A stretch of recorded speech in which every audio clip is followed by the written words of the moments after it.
The new EU AI Act has a pretty powerful enforcement tool that's making the entire global tech community sit up and pay close attention.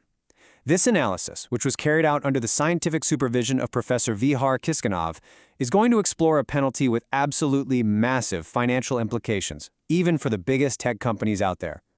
15 million euros. I mean, you have to ask, right? What kind of mistake with an AI could possibly cost that much? It's a figure that's definitely designed to get everyone's attention. But believe me, that's just where the story begins. Because here's the kicker.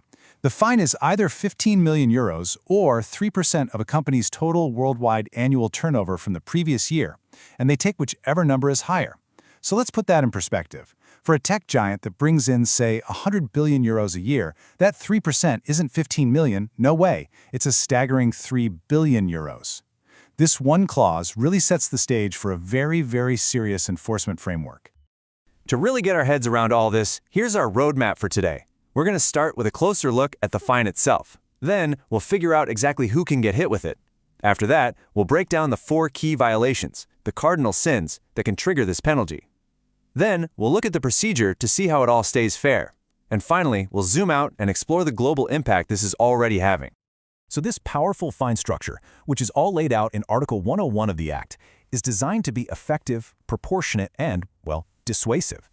The goal here isn't just to punish companies after something goes wrong. It's really about creating a super strong incentive for them to get compliance right from the very beginning. The EU is making it crystal clear that responsible AI development is now a legal mandate, with some very serious financial teeth. Okay, so who exactly is on the hook for this? Now, Article 101 doesn't just target every company using AI. The law is really specific here. These fines are for the providers of general-purpose AI models. But what exactly are those? A general-purpose AI model is basically a foundational model. Think of the large language models to power those really advanced chatbots, or the image generators that can create incredible art from just a simple text prompt. These are the models with these massive, broad capabilities that can be adapted for thousands of different applications. The law targets these foundational model providers because their technology is right at the very core of the AI ecosystem. And don't think for a second that this is just for European companies. Not at all. The AI Act has what's called extraterritorial scope. That means if a company is based in the US or anywhere else in the world, and their AI model's output gets used inside the European Union, they are subject to these rules and these fines. And to manage this, any non-EU provider has to appoint an official representative within the EU. Now, Article 101 isn't some vague, fuzzy rule. It actually outlines 4 specific categories of failure that can lead to that massive fine. Let's call them the 4 things that providers of general-purpose AI models absolutely must not do. The first one is a broad but totally critical infringement. It covers violating the fundamental duties of the regulation. Things like failing to maintain proper technical documentation, not being transparent about your model's capabilities and its limitations, or failing to cooperate with the authorities. You can think of it as the foundational layer of compliance. The second sin is all about providing accurate information if there's an investigation.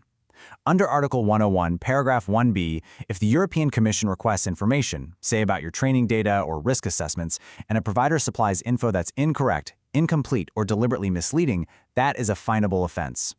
Trying to obstruct an investigation with bad information is a very serious violation. Third, failing to comply with a direct order. If regulators find a serious risk with a model, Article 93 gives them the power to request corrective measures.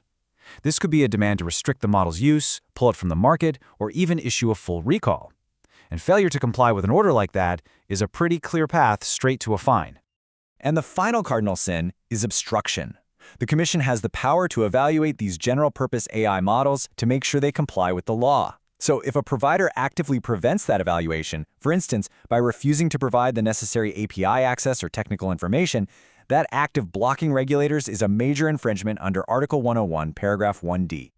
Now, while these fines are definitely severe, it's so important to understand that they aren't just handed out arbitrarily. The Act builds in a very clear, structured, and fair process to make sure due process is always respected. It's a methodical procedure, not a snap judgment. This slide really illustrates the flow. It starts with an investigation where the Commission gathers evidence. If they find grounds for a fine, they have to first communicate their preliminary findings. Then comes a critical step. The provider has the right to be heard, where they get to present their side of the story. Only after all that does the Commission make a final decision. And even then, the process still isn't over. Because there is one final ultimate safeguard. As Article 101, Paragraph 5 states, the provider can appeal the decision to the highest court in the EU, the Court of Justice. And the court has, and I'm quoting here, unlimited jurisdiction, which means it can conduct a full review of the facts and the law. It has the power to cancel, reduce, or even increase the fine, which ensures that judicial oversight is always the final word. A regulation that's passed in Brussels doesn't just stay in Brussels.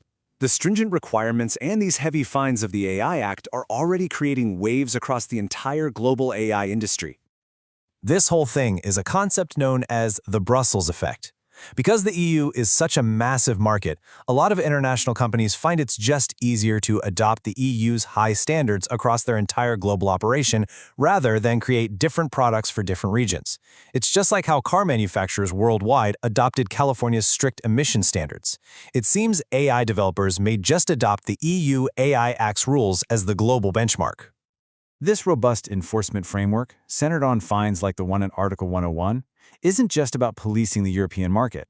It's really about setting a high bar that encourages international cooperation and a global harmonization of rules. It sends a clear message that if you want access to one of the world's largest economies, you have to commit to safety and transparency. Which, of course, leaves us with the big question. As other countries develop their own AI regulations, are they going to follow the EU's comprehensive risk-based model? Will the framework we've just discussed today become the de facto global standard for governing artificial intelligence? Well, only time will tell, but the global conversation has definitely begun.